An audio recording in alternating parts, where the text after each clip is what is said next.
నమస్తే friends. 2024 parliament ఎన్నికల గురించి మీ ఒపీనియన్ చెప్పండి అని కొంతమంది అడిగారు. నా పర్సనల్ బయాసెస్ పక్కకు పెట్టి కొంత న్యూట్రల్గా ఏం జరిగే అవకాశం ఉందని నేను ఒపీనియన్ చెప్పబోతున్నాను. గుర్తుపెట్టుకోండి, నా దగ్గర ఎటువంటి సర్వే రిపోర్ట్స్ లేవు. నేను దేశం మొత్తం ట్రావెల్ చేయలేదు. ప్రతి ఒక్కరం కూడా మూడ్ ఆఫ్ ది నేషన్ని మనం కొంచెం పర్సీవ్ చేయగలుగుతుంటాం. సో నా ఓన్ పర్సెప్షన్ నేను చెప్తున్నాను.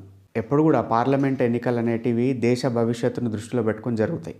సో పోటీ చేస్తున్న క్యాండిడేట్ల కన్నా ఆ క్యాండిడేట్లు ఎన్నుకోబోతున్న వ్యక్తిని, అంటే కాబోతున్న భావి ప్రధానమంత్రి పైన ఆధారపడి ఉంటాయి ఎన్నికలు ఇవి. ప్రధానమంత్రి మోడీకి సరితూగే సరైన అభ్యర్థి ఇంకొకరు ఎవరున్నారు తనకు అపోజిట్గా అని ప్రజలు చూస్తారు. మనం హిందీ హార్ట్ ల్యాండ్ లోపల జరుగుతున్న ఎలక్షన్లను మనం చూద్దాం. చూడండి, మూడ్ ఆఫ్ ది నేషన్ ఎటు వెళ్తుంది. రాజస్థాన్ చూసుకున్నా కానీ, ఛత్తీస్గఢ్ చూసుకున్నా కానీ, మధ్యప్రదేశ్ చూసుకున్నా కానీ ఒక రకంగా స్వీప్ చేసేసింది బీజేపీ. మన సౌత్ స్టేట్ లోపల సిచ్యువేషన్ చూద్దాం. చూడండి, కర్ణాటక లోపల 25 ఎంపీ సీట్లు ఉన్నాయి. తెలంగాణ లోపల 4 ఎంపీ సీట్లు ఉన్నాయి.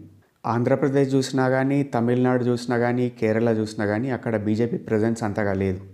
మీడియా లోపల కొంచెం కుక్డప్ స్టోరీస్ పెట్టి కొంచెం తమిళనాడు లోపల బీజేపీ లేస్తున్నట్టు చూపిస్తున్నారు, కానీ మనం హానెస్ట్గా చూస్తే అక్కడ పెద్ద పాసిబిలిటీస్ లేవు. తెలంగాణ లోపల క్రితం గెలిచిన 4 ఎంపీ స్థానాలు ఉన్నాయి చూసినరా. కరీంనగర్ కానీ, ఆదిలాబాద్ కానీ, నిజామాబాద్ కానీ, సికింద్రాబాద్ కానీ. ఇది మళ్ళీ నిలబెట్టుకునే అవకాశం ఉంది. వీలైతే కనుక ఇంకొక సీట్ ఎక్కడన్నా గెలుచుకునే అవకాశం ఉంది. బీఆర్ఎస్ పార్టీ యొక్క ఎంపీ స్థానాలను కొన్నిటిని కాంగ్రెస్ పార్టీ చీల్చే అవకాశం ఉంది. ఎందుకంటే రీసెంట్గా ఎలక్షన్లో గెలిచిండ్రు, ఆ మూడ్ ఉంది, స్వింగ్ ఉంది, ప్లస్ గవర్నమెంట్ సపోర్ట్ కూడా ఉంటుంది. మొబిలైజేషన్ ఆఫ్ ఓటర్లు కానీ, బెటర్ పోల్ మేనేజ్మెంట్ కానీ ఇవన్నీ జరుగుతాయి. సో 2024 సంవత్సరం లోపల ప్రధానమంత్రిగా మళ్ళీ మోడీ రాబోతున్నారు. Bharatiya Janata party government form చేయబోతున్నది. కొన్ని ఎంపీ స్థానాలు తగ్గే అవకాశం ఉంది. భారతీయ జనతా పార్టీ యొక్క లైన్ ఏంటిది? 75 సంవత్సరాల తర్వాత కీలకమైన పదవుల లోపల ఉండకూడదు. ముఖ్యమంత్రులు కానీ, మంత్రులు కానీ, కేంద్ర మంత్రులు కానీ, ఈవెన్ ప్రధానమంత్రి కానీ. 2024 సంవత్సరంలో గెలిచిన తర్వాత 1.5-2 సంవత్సరాలకే మోడీ 75 సంవత్సరాల మార్క్ రీచ్ అవుతారు. సో మరి ఆయన తన యొక్క ఈ కమిట్మెంట్ని హానర్ చేయగలుగుతారా? నా పర్సనల్ ఒపీనియన్ ఏంటిదంటే, అది ఏ పార్టీ కానీ కీలకమైన పదవులని 70 సంవత్సరాల లోపు వ్యక్తులకు ఇవ్వాలని నేను కోరుకుంటున్నాను. 70 సంవత్సరాల లోపు కలిగిన వ్యక్తులను మనం ప్రధానమంత్రులుగా, మంత్రులుగా, ముఖ్యమంత్రులుగా ఎంచుకుంటే వాళ్ళు మోర్ ఎఫెక్టివ్గా పనిచేయగలుగుతారని నా పర్సనల్ ఒపీనియన్. వయసు మీద పడ్డ వాళ్ళని పక్కకు పెట్టాలని అంటలేను.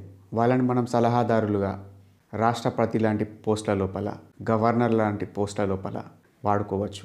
వాళ్ళ యొక్క సలహాలు తీసుకోవచ్చు. ప్రతి ఒక్క రాజకీయ పార్టీ ఈ స్టాండ్ తీసుకోవాలని నేను కోరుకుంటున్నాను. మన దేశం చక్కగా బాగుపడాలన్నా కానీ, అభివృద్ధి పదం లోపల ముంగడికి వెళ్ళాలన్నా కానీ రాజకీయాలను యువత లీడ్ చేయాలని నేను కోరుకుంటున్నాను.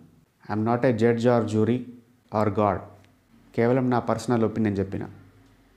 Thank you.